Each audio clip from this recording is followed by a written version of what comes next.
Tom Ferry's pub in Kilcormac was empty when we arrived, but the calm soon broke.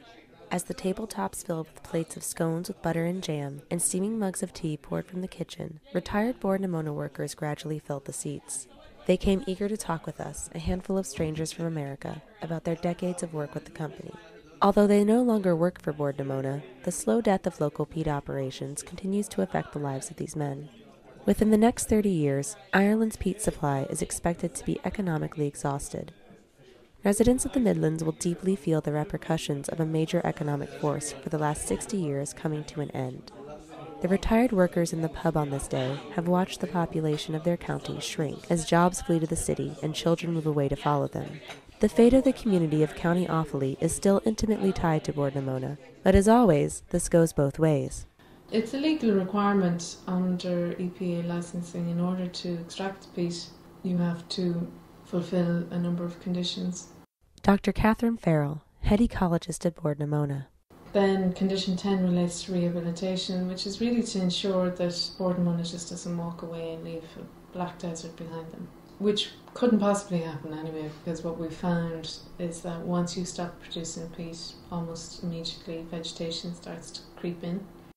Yet passive revegetation alone can rarely restore true biodiversity in the bogs. For instance, successful restoration to proper bog conditions is extremely rare. The peat extraction process exposes alkaline subsoils, resulting in pH levels that prohibit peat-forming vegetation. This makes long-term, committed habitat management absolutely necessary. Tom Egan, land manager for Bord na Móna.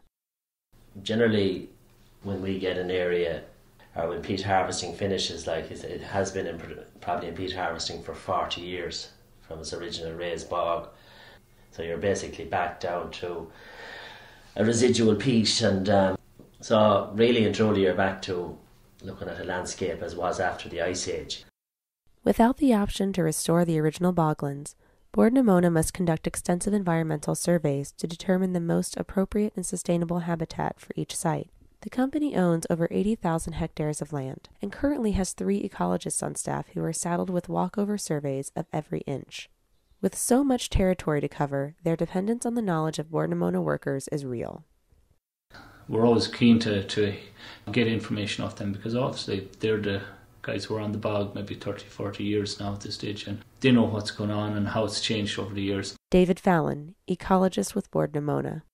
The information that we get on the ground is essential, because obviously I go into a bog and I could be off it in a day, and that's my survey done. Bord na Móna must also rely on local communities to pick up some of the responsibility as stewards of the land. Yet the company sees its hands-on involvement in these properties as temporary. Long-term involvement is seen as economically unsustainable and an unacceptable deviation from the company's mission of energy production. We don't have a function in tourism, in angling, even walkways, and it'd be much better if local people did take on ownership.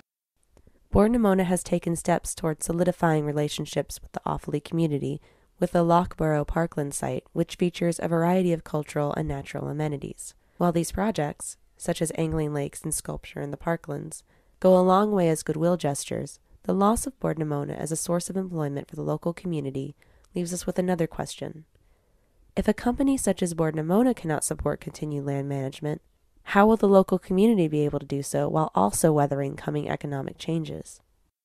Why would Bord na Móna, who produces peat, turn into a wilderness management company when it's not? It's a commercial company, and it has a commercial mandate from the state. So nobody knows what's going to happen. Nobody may know what's going to happen, but one thing is certain. Much as the fate of Offaly's natural heritage, Bord na Móna, and the local communities have always been intertwined through peat production, so too are they now dependent on each other in this time of serious transition. How the Midlands handle this challenge in the years to come should be an instructive reminder that the concept of ecology does not exclude industry or local communities.